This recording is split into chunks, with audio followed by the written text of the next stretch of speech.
The October wind howled through Dodge City like a banshee, carrying with it the scent of rain and desperation.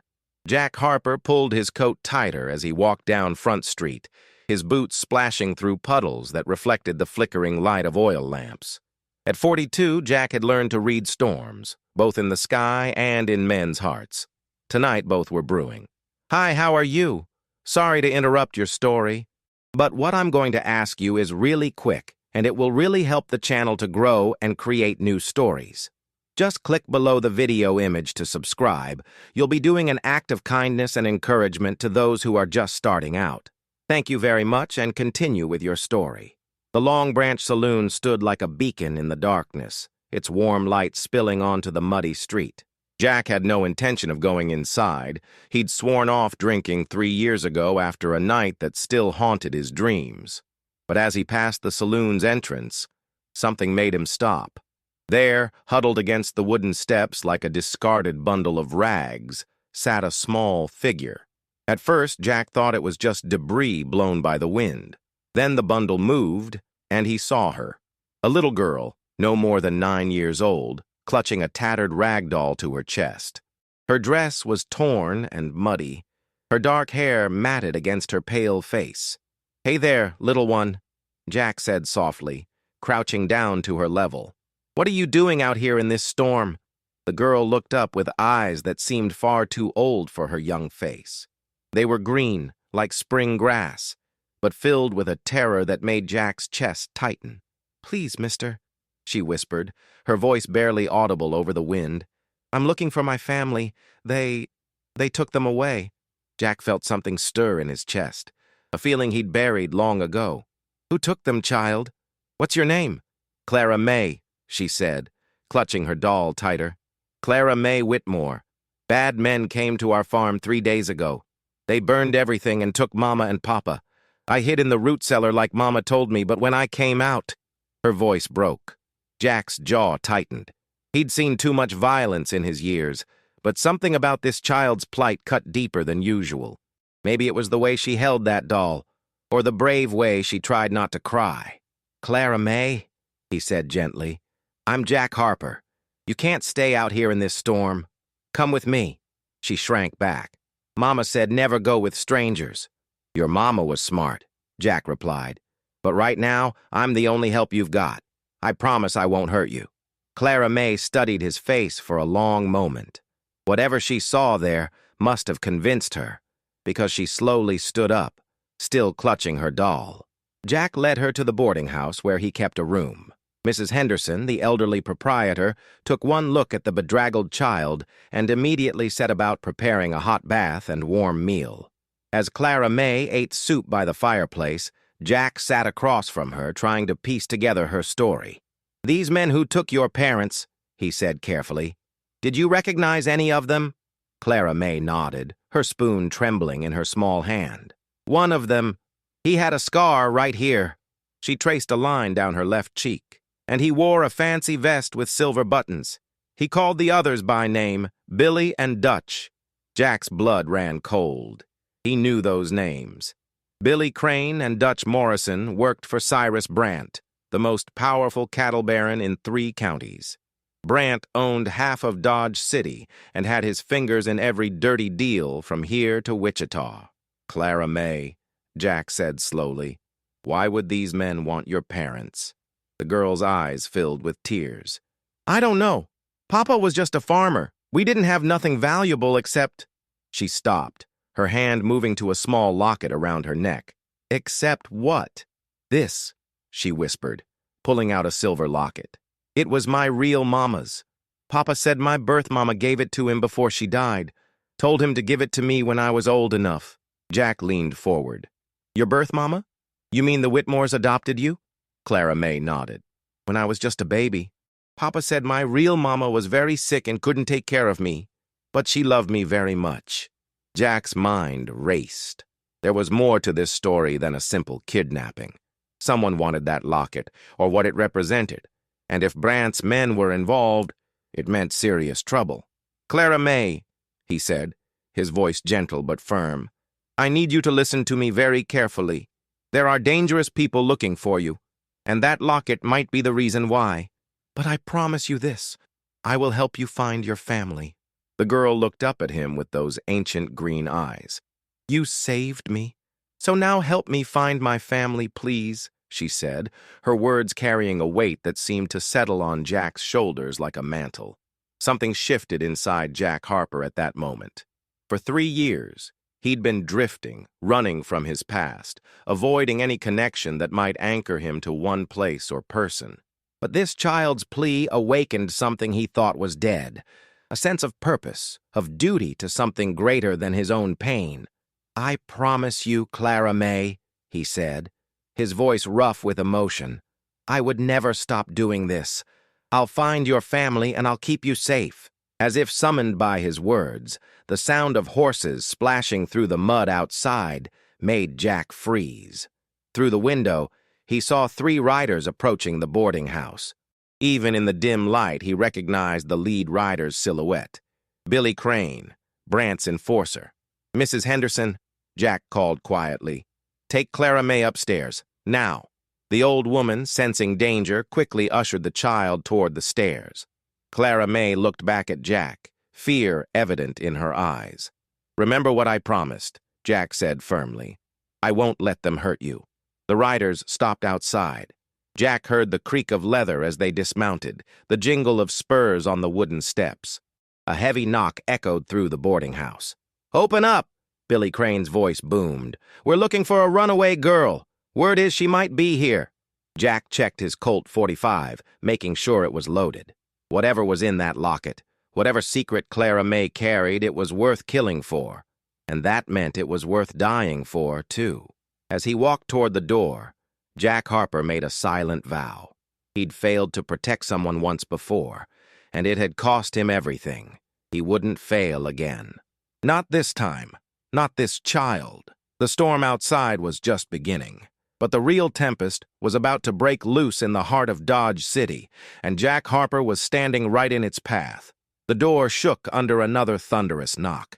Jack's hand moved to his gun as he reached for the handle, knowing that whatever came next would change everything. The tension in the boarding house was thick enough to cut with a knife. Jack Harper stood behind the door, his hand resting on his Colt, while upstairs he could hear Mrs. Henderson's soft voice trying to calm Clara Mae. The child's fate, and perhaps his own, hung in the balance of the next few minutes. I said open up! Billy Crane's voice carried the authority of a man used to getting his way. We know the girl's in there, Harper. Jack's jaw tightened. They knew his name, which meant this wasn't a random search. Someone had been watching, waiting. He opened the door slowly, keeping his body positioned to block any view of the stairs. Billy Crane stood on the porch, water dripping from his hat brim. He was a tall, lean man with cold gray eyes and a scar running down his left cheek, exactly as Clara Mae had described. Behind him stood Dutch Morrison, a stocky man with nervous hands that kept twitching toward his gun, and a third man Jack didn't recognize. Evening, Billy, Jack said calmly. Bit late for social calls, isn't it? Cut the pleasantries, Harper. We're looking for a girl. About 9 years old, dark hair. She ran off from her guardians 3 days ago. They're worried sick. Jack almost laughed at the lie. Haven't seen any lost children. Maybe you should try the sheriff's office. Billy's eyes narrowed. Funny thing about Sheriff Morrison, he's out of town on business. Won't be back for days. The threat in his voice was unmistakable. That is convenient, Jack replied, his tone steady despite the danger. But I'm afraid I can't help you. Dutch Morrison stepped forward, his hand hovering near his gun. Mind if we take a look around, just to be sure? Actually, I do mind. Jack's voice hardened. This is private property and you're not welcome here. The standoff stretched for several heartbeats.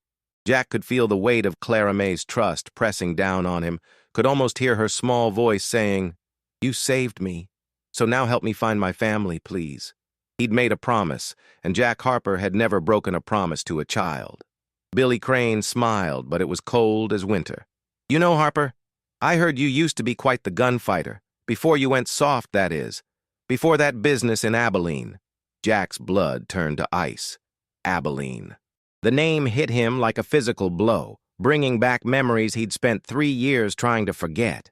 A dusty street, a young girl's scream, the smell of gunpowder and blood. That's ancient history, Jack said quietly. Is it? Billy leaned forward.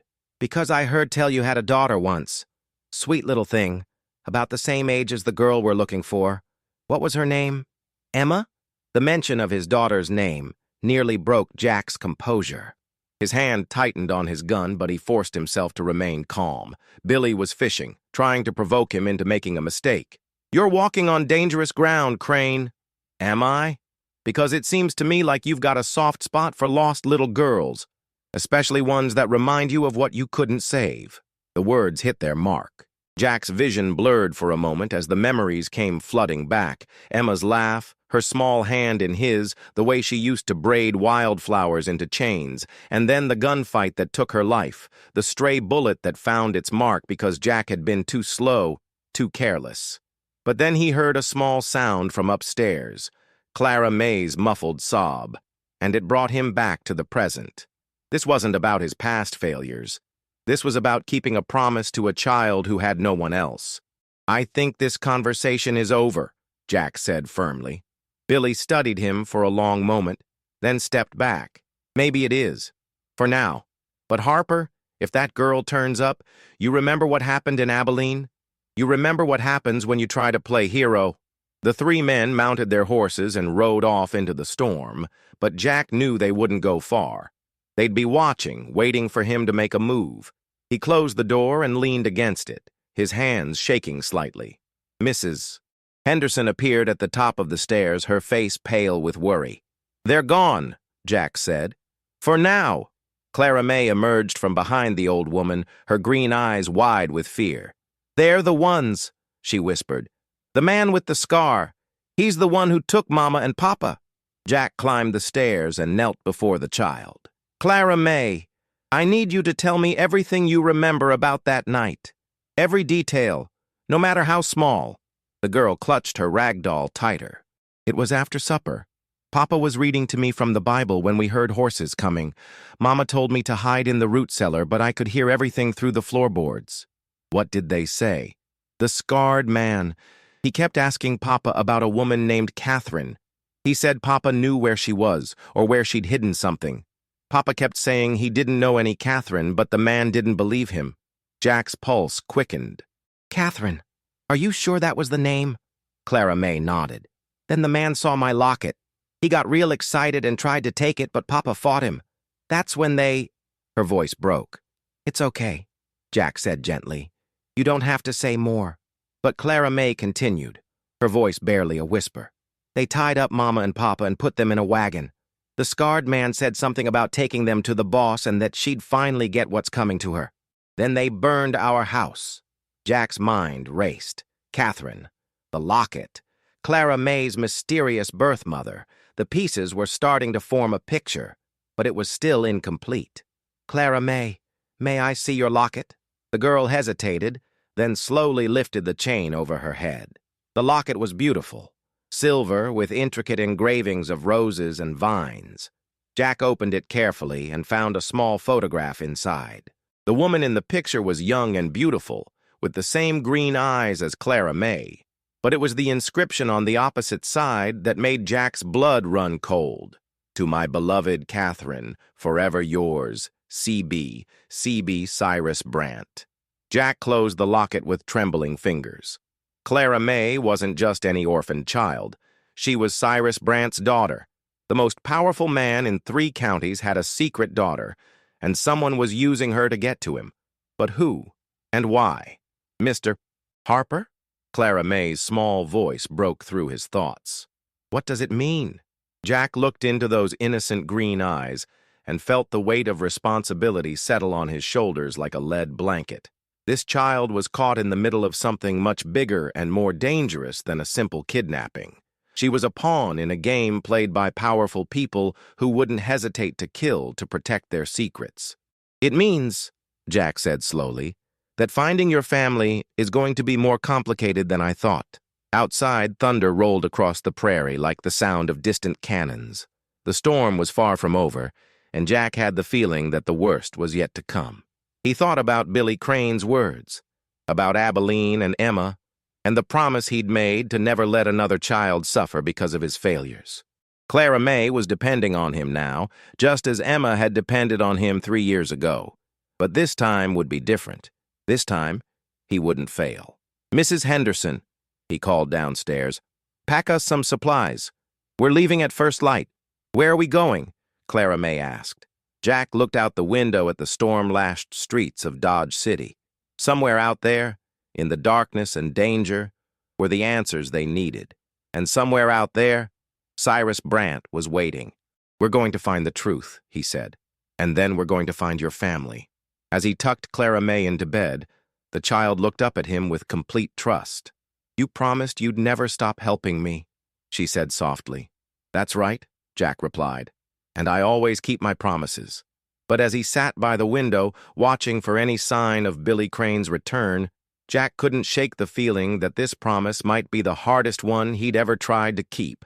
The storm raged on, and in its howling winds, Jack Harper heard the echoes of his past and the whispers of a future that might cost him everything.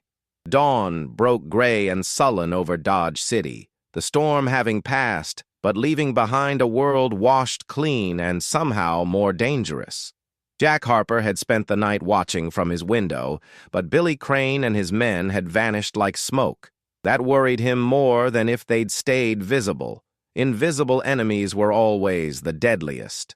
Clara Mae sat at the small table, picking at her breakfast while clutching her ragdoll. The events of the previous night had shaken her, but there was a resilience in the child that reminded Jack of someone else. Someone from his past he'd rather not think about. "We need information," Jack said, more to himself than to Clara Mae.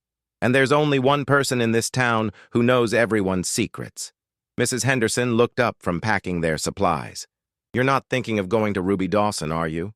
Jack's jaw tightened. Ruby Dawson, the name alone brought back memories he'd buried deep. "She's the only one who might have answers." "Who's Ruby Dawson?" Clara Mae asked, her green eyes curious despite her fear.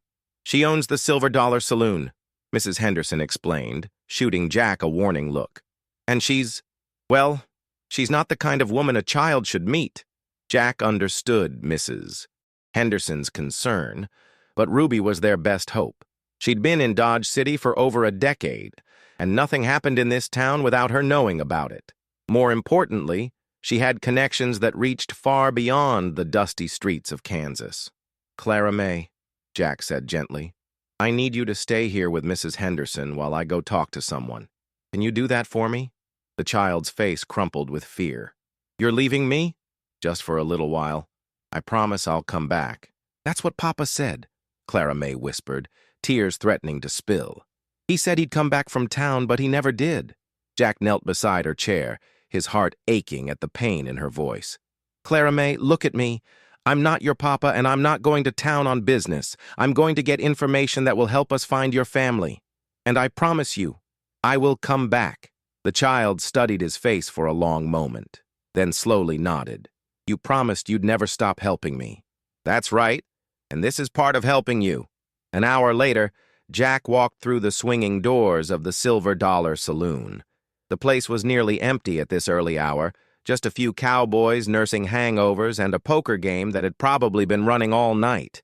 The air was thick with smoke and the lingering scent of cheap whiskey. Ruby Dawson stood behind the bar, polishing glasses with practiced efficiency. She was a woman in her mid-30s, still beautiful despite the hard lines that life had etched around her eyes. Her auburn hair was pinned up in an elaborate style, and her emerald dress was cut to show just enough to keep the customers interested, but not enough to be scandalous. When she saw Jack, her hands stilled on the glass she was cleaning. "Well, well," she said, her voice carrying a slight southern accent. "Jack Harper, I heard you were back in town." "Ruby." Jack touched the brim of his hat. "We need to talk." "Do we?" She set down the glass and studied him with eyes that missed nothing. "Last time we talked, you made it pretty clear you never wanted to see me again." Jack felt the familiar stab of guilt. Ruby had been more than just an acquaintance once, much more. But that was before Abilene, before Emma, before everything went to hell. "This isn't about us," he said quietly. "It's about a little girl who needs help." Ruby's expression softened slightly. She'd always had a weakness for lost souls, which was probably why she'd gotten involved with him in the first place. "The back room," she said. 5 minutes. Jack made his way to the small office behind the bar, memories flooding back with each step. This room had once been a sanctuary, a place where he and Ruby had planned a future that never came to pass. Now it felt like a tomb.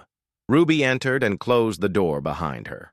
For a moment they just looked at each other, the weight of their shared history hanging between them like a curtain. "You look tired, Jack," she said finally. "I am tired. Tired of running, tired of hiding. But I've got a job to do." The Whitmore girl. It wasn't a question. Jack wasn't surprised she knew. "What do you know about it?" Ruby moved to the window and peered through the curtains. "I know that Cyrus Brandt's men have been turning this town upside down looking for her. I know that 3 people are dead because of whatever she's carrying, and I know that you're about to get yourself killed over a child who isn't even yours. She doesn't have anyone else. She's not Emma, Jack." The name hit him like a physical blow. "Don't." "Someone has to say it." Ruby turned to face him, her eyes blazing. "That little girl died 3 years ago, and it wasn't your fault. You can't save her by saving this one." "This isn't about Emma," Jack said through gritted teeth. "This is about doing what's right." "Is it? Or is it about the guilt that's been eating you alive since Abilene?" Jack's hand moved instinctively toward his gun, then stopped. Ruby had always been able to see right through him, to the parts of himself he tried to keep hidden. "Tell me what you know about Clara Mae," he said, changing the subject. Ruby sighed and moved to her desk. "Her real name isn't Clara Mae Whitmore. It's Clara Catherine Brandt." Jack's suspicions were confirmed, but hearing it out loud still hit him hard. Brandt's daughter. His daughter with Catherine Morrison, Dutch Morrison's sister. She was Brandt's mistress for 2 years before she got pregnant. When Clara was born, Catherine tried to blackmail Brandt, threatened to expose their affair and ruin his marriage to that society woman from Topeka. What happened? Ruby's face darkened. Catherine disappeared one night. Some say she ran off with a traveling salesman. Others say Brandt had her killed. But before she vanished, she gave the baby to Tom and Sarah Whitmore, a farming couple who couldn't have children of their own. And the locket, Catherine's insurance policy. Inside that locket is a photograph, but more importantly, there's a map engraved on the back, a map to where Catherine hid evidence of Brandt's illegal activities. Cattle rustling, claim jumping, murder, enough to hang him twice over. Jack felt the pieces clicking into place. So when Brandt's men found out about Clara Mae, they realized Catherine's insurance policy was still out there. The Whitmores probably didn't even know what they had. They just thought they were protecting a child. Where are Tom and Sarah now? Ruby's expression grew grim.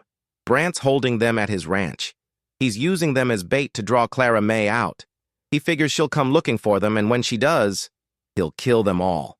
The Whitmores know too much now, and Clara Mae is the only link to evidence that could destroy him. Jack stood and paced to the window. Outside, Dodge City was coming to life. Merchants opening their shops, children playing in the streets, people going about their daily lives with no idea of the drama unfolding around them. "There's something else," Ruby said quietly. "Dutch Morrison, he's not just working for Brandt anymore. Word is he's planning to double-cross his boss, use the evidence to take over Brandt's empire. So Clara Mae is caught between 2 killers. 3, actually." Ruby's voice was barely a whisper. "Because there's someone else involved, someone who's been pulling strings from the shadows, someone who wants both Brandt and Morrison dead." Jack turned to face her. "Who?" Ruby hesitated, then pulled a telegram from her desk drawer. "This came in yesterday. It's from a woman named Victoria Ashford in Denver. She's offering $1,000 for information about Clara Catherine Brandt's whereabouts." Jack took the telegram and read it quickly. The message was brief but chilling. Seeking information on Catherine Morrison's daughter. Substantial reward for safe delivery. Time is of the essence. V. Ashford. Who is Victoria Ashford? Catherine Morrison's older sister. She's been searching for Clara Mae for 9 years, ever since Catherine disappeared. And Jack, she's not looking for a family reunion. The implications hit Jack like a thunderbolt. Clara Mae wasn't just caught between Brant and Morrison. She was being hunted by her own aunt, a woman who apparently had her own reasons for wanting the child found. "Ruby," Jack said slowly, "what aren't you telling me?" She looked away, unable to meet his eyes. Victoria Ashford isn't just Catherine's sister. She's also Cyrus Brant's wife. The room seemed to spin around Jack.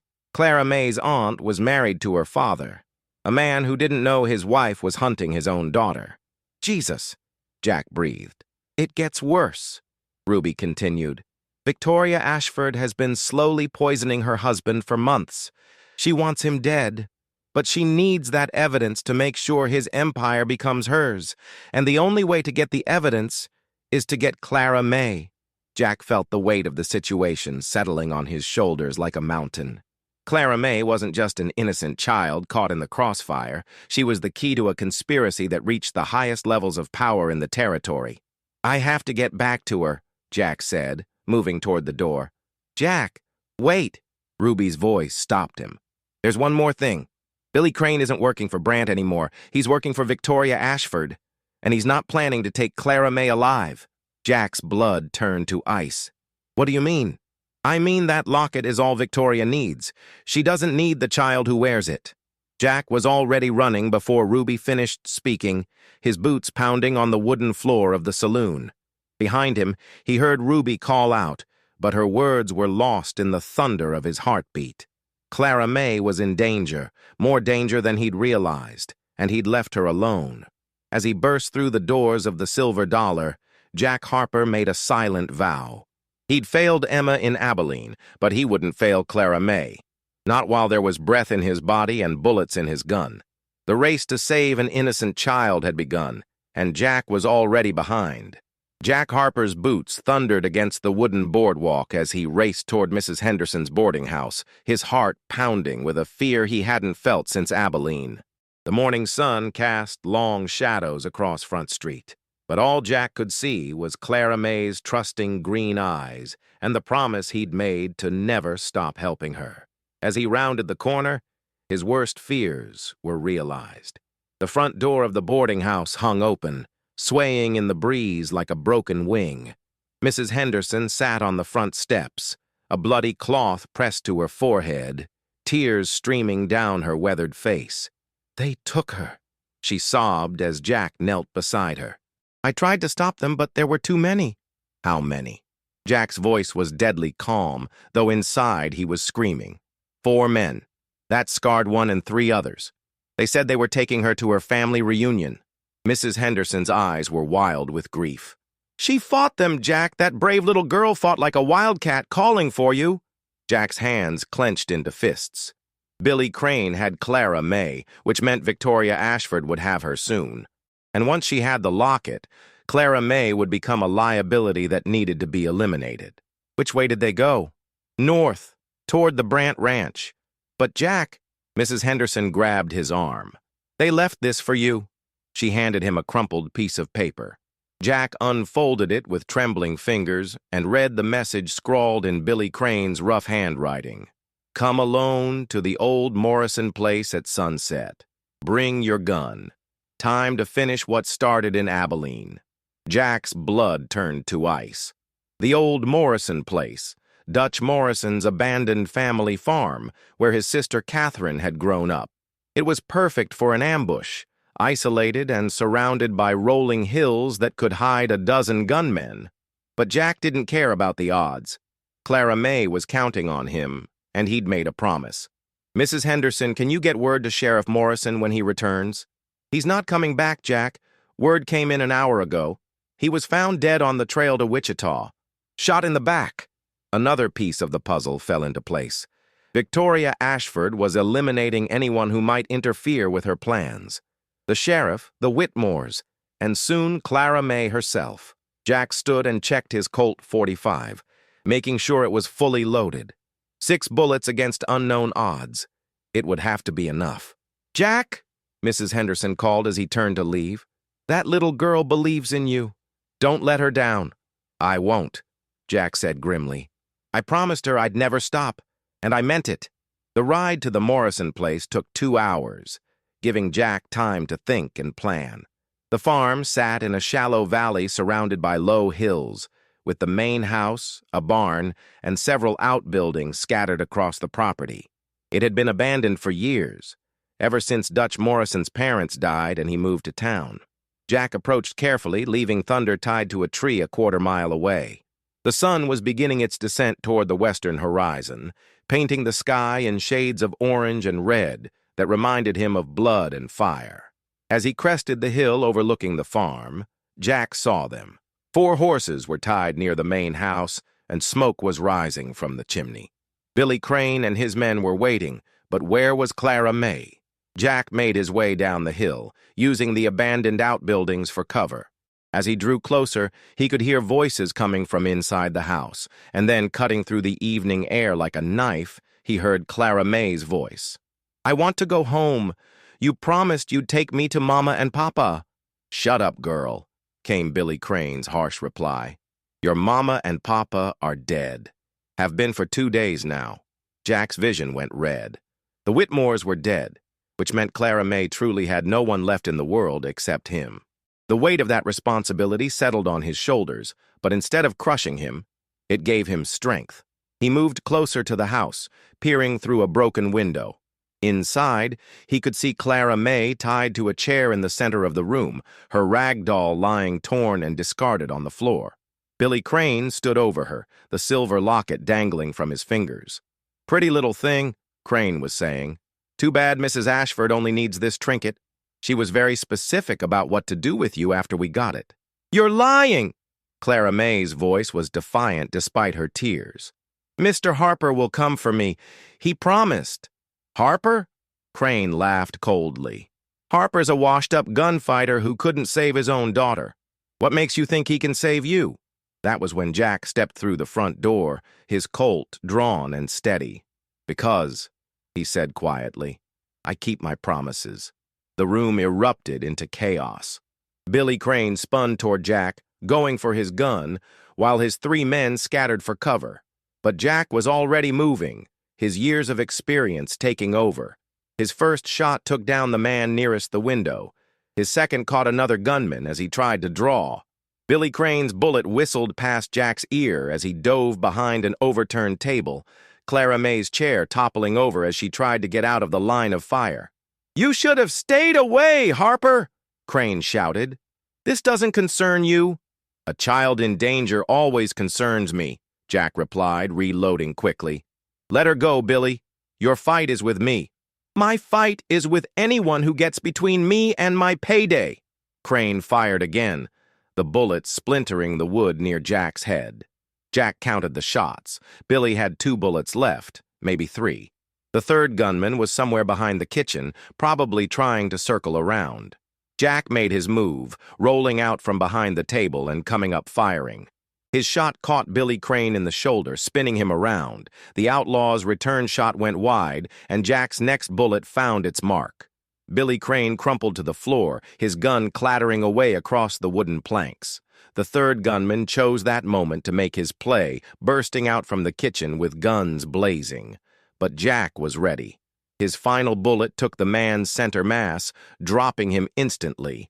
Silence fell over the farmhouse like a shroud. Jack's ears were ringing from the gunfire, and smoke hung in the air like fog. But through it all, he could hear Clara Mae's soft sobbing.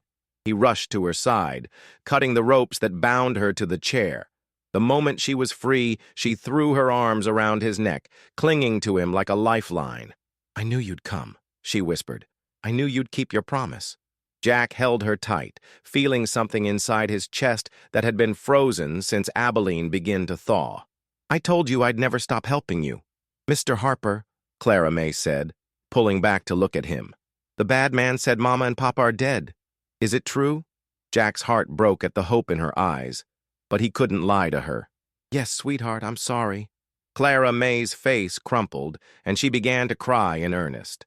Jack held her as she grieved, his own eyes burning with unshed tears. Another family destroyed by greed and violence, another child left alone in the world, but not completely alone. "Clara Mae," Jack said gently, "you don't have any family left. But that doesn't mean you're alone. If you want, you can stay with me. I'll take care of you." The child looked up at him with those wise green eyes. "Forever?" "Forever," Jack promised. "I'll teach you to ride, to read, to take care of yourself, and I'll never leave you. Even when I'm grown up?" Jack smiled, the first genuine smile he'd felt in 3 years. "Even when you're grown up, you'll always be my family." Clara Mae hugged him again, and Jack felt the last of the ice around his heart melt away. He'd lost Emma in Abilene, lost her because he'd been too slow, too careless. But he'd been given a second chance with Clara Mae, and he wouldn't waste it. As they prepared to leave the farmhouse, Jack retrieved the silver locket from Billy Crane's lifeless fingers. Inside, along with Catherine Morrison's photograph, was indeed a map, but not to hidden evidence. It was a map to a bank account in Denver, where Catherine had hidden money she'd saved for her daughter's future. Clara Mae would never be wealthy, but she'd never want for anything either. More importantly, she'd have something money couldn't buy, a father who would never stop fighting for her. As they rode away from the Morrison place, Clara Mae sitting in front of Jack on Thunder's back, she looked up at him with a question in her eyes. "Mr. Harper? What happens now?" Jack looked out at the vast prairie stretching before them, painted gold by the setting sun. Somewhere out there was a future he'd never dared to imagine, a future with purpose, with family, with hope. "Now," he said, "we go home." "Where's home?" Jack smiled and pulled her closer. "Wherever we are together, Clara Mae, that's home." As they rode toward the sunset, Jack Harper felt something he hadn't experienced in 3 years: peace. He'd kept his promise to a little girl who'd had no one else to turn to. He'd found his redemption in her trust, his purpose in her need. Behind them, the shadows of the past grew longer and finally faded away. Ahead lay a new beginning, built on the foundation of a promise kept and a love that would never end. Clara Mae fell asleep in his arms as they rode, her small hand clutching his shirt. Jack held her protectively, knowing that whatever challenges lay ahead, they would face them together. He'd told her he would never stop helping her, and he'd meant every word. Some promises were worth dying for, but this one was worth living for. Hello, how are you? Did you enjoy the story? Like, share, comment on which city you're watching from, and subscribe to the channel to help us continue adding new amazing videos. Thank you very much, and come back often.